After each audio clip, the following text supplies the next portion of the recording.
Inside of today's video, we're going to be breaking down Brawl Talk, taking a look at secret balance changes which you might have missed, taking a look at all the hypercharges and how strong I think they'll be, and of course the two brand new brawlers as well. So if you want to see the SpongeBob collab stuff, you probably want to check out other YouTubers. Of course, we want to focus more so on the meta and how the new brawlers are going to shake up things. So we're going to be starting off with the secret balance changes and going into the juicy stuff then. So we're going to look at Stu. Stu at around 3 minutes 32, his HP has gone from 5,800 to 6,400. This is a 600 health buff, which is actually quite substantial. I don't think Stu was actually that bad in the meta, to be honest. He had fell down a little bit, but he was like B tier, so I'm not too sure why they buffed his health, but I guess Stu mains will be feasting on this. Next one is a nerf, and it's with Frank. So his HP is going from 14,000 to 13,400. So this is only a 600 HP nerf, but of course it's going to make him get less value with his rework now, and this was around 5 minutes 48 if you guys want to slow it down. He also featured in some other gameplay. So in terms of Frank, I think that's going to tone him down a little bit, but I still feel like his damage, his range probably is overtuned a little bit, but Frank is still easy to counter, so I'm not too bothered about this nerf so much. He'll still be a strong brawler. Next on the buff list is actually Lola. So Lola is somewhat of a forgotten brawler, but she's actually receiving a damage buff. I only just caught this one slowly, so you have to really slow it down. But her damage, her main attack damage is going from 520 to 560. So of course it's going to affect the Lola's ego as well. I think Lola's needed it. She's just been completely terrible for the last few months now, where she used to always be underrated, but I've just never really seen her whatsoever. So adding the damage where other lane brawlers as well and other mid brawlers were getting damage buffs, Lola was just getting forgotten about. So at least she's able to keep up with the meta now, but I don't really see her being like insane because it's only a 40 damage buff. The last couple with the balance changes, we have Gus's main attack. It is going from 2,000 damage per hit to 2,240. So this is actually quite a substantial buff, 240 per attack. And you got to think, Gus's main attack projectile is actually quite large. It's really easy to hit consistent shots with, so I think it's actually going to bump Gus up a lot in the meta. You think about the meta right now with the hypercharges, they just run all over him, but now he should be able to compete, I think, at least in knockout and bounty. And the other one, which was actually seen in the other sneak peeks to do with the community video that they did with the takedowns, we actually had a meg nerf as well with the main attack projectile just going down ever so slightly. So those are all the secret balance changes. Moving on to the first brawler we're going to be taking a look at, it's the new brawler Mo. We already seen this was leaked before Brawl Talk, unfortunately, but it's still a really exciting brawler because with his main attack, it looks really underwhelming because his super makes up for it, but his main attack deals 1,000 damage. It actually bounces and splits twice, so, well, it bounces once technically, but you have 2 chances to hit the opponent, which is decent. It's only going to deal chip damage, but of course, the good stuff about Mo is his super. So his super goes underground for, it looks like it goes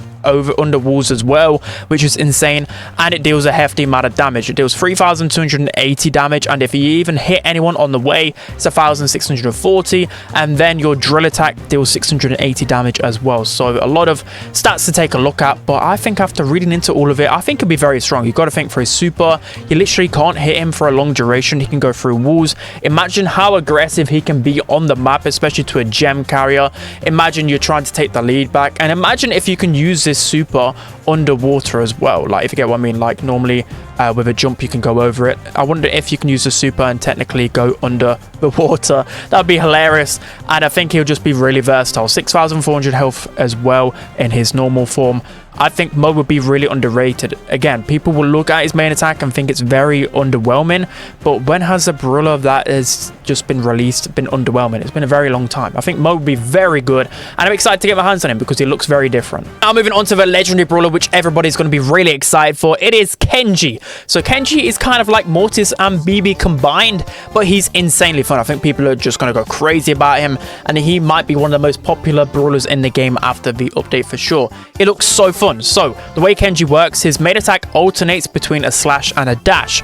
So 2,000 attack damage slash, just like BB's main attack, kind of how it's worked in game. And then you've got the 1,000 damage dash. So of course you can use the dash to get away, or of course just use it in combination with the slash, and that's 3k damage in an instant. And the thing that people are going to underlook is the healing you get with every attack. So I'm not too sure whether this is a gadget star power, but it looks like it's baseline in his kit, because for every slash he healed 700 health instantly, and for every dash 350. So that's substantial. That's like 1000 healing in combination with 3000 damage. I think he's going to be broken. I think he's going to be very broken, but very fun. That's the main point. Very fun. Of course, his stats can be tweaked in the future, but as long as he's fun, that's all I really care about. And in terms of how his super works as well, it looks very broken indeed. An X-shaped slash dealing 2600 damage per slash, which is insane. And of course, just the ability to be invulnerable whilst you're supering is really crazy. You can just use this to just jump onto a thrower, jump onto anyone that's weak. I think his assassin capability is going to be absolutely insane. I can't wait to get my hands on him. I'm gonna have to try and main this brawler. Surely I can be good at an assassin brawler. No, I'm just good at support brawlers. Again, he's got a very fast reload speed, so you got to think that his mobility will be insane because of the ability to dash at least a couple of times in a brief period of time, because the fast reload speed, and you're able to get so many quick combos. So 7540 health as well, so that is substantial. Yeah, I can only see one thing, and that is Kenji being 100% broken. He's going to break the meta. So on to the final thing. Of course, we've got a ton of really cool skins, a really cool collaboration, but we want to look at the juicy stuff, which are the hypercharges. So starting off with Poco's hypercharge. So with his super, he will overheal someone and add an additional shield. So this will just matter, say for example, if someone is maximum HP, you'd get an additional 4000 shield on top of that. Or if someone is just below their HP threshold, but you heal them up to full, they'll then get the overhealed shield, if you get what I mean, the difference between that. It'll make sense when you play it. So I think this is a perfect Poco hypercharge. I think it really enables him as a support brawler. Next up, we got Mortis. So this could be another game-breaking one. We've got Kenji and Mortis together breaking the meta. Yeah, strap in, folks, because this is going to be toxic. So his hypercharge is a boomerang, so it will deal double the damage. So whenever you throw out the bats, it will then come back towards you, and of course dealing double damage, double healing as well, double the value. This could be underwhelming, or it could be broken. I mean, I think it's going to be pretty strong for sure. Mortis does need it, but I kind of don't want to see a Mortis meta anytime soon, because he's the most popular brawler in the game, and it could just break the entire game. So yeah, we'll have to wait and see. I'll have to test it out. Next up, we got Squeak's super. So Squeak's hypercharge super bounces an extra time, well, splits an extra time, so some extra projectiles as well. I don't think it's really going to catapult him to the top of the meta, but I think he'll be like a good late pick option in ranked, etc. Squeak does deserve a little bit of a hypercharge, a little bit of love. He can be annoying, but yeah, I think he'll bump him up a little bit at least. And next, we've got Tara. So Tara's super is bigger and lasts longer. I was hoping they did something a little bit different with Tara, but at least her pulls will be easier to hit. And for you OG guys out there, Tom might actually be able to hit a Tara pull now.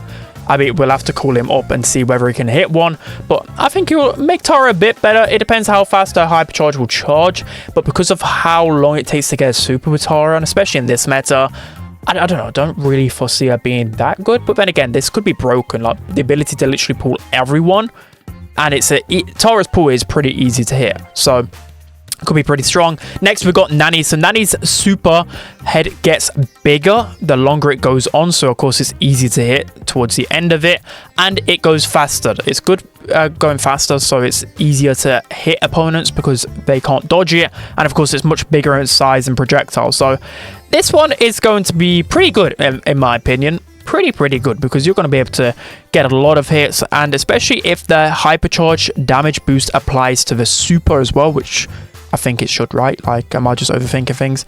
It should probably. That's going to one-shot a lot of things, and you're not going to be able to avoid that easily. So yeah, Nani's definitely going to return to the meta.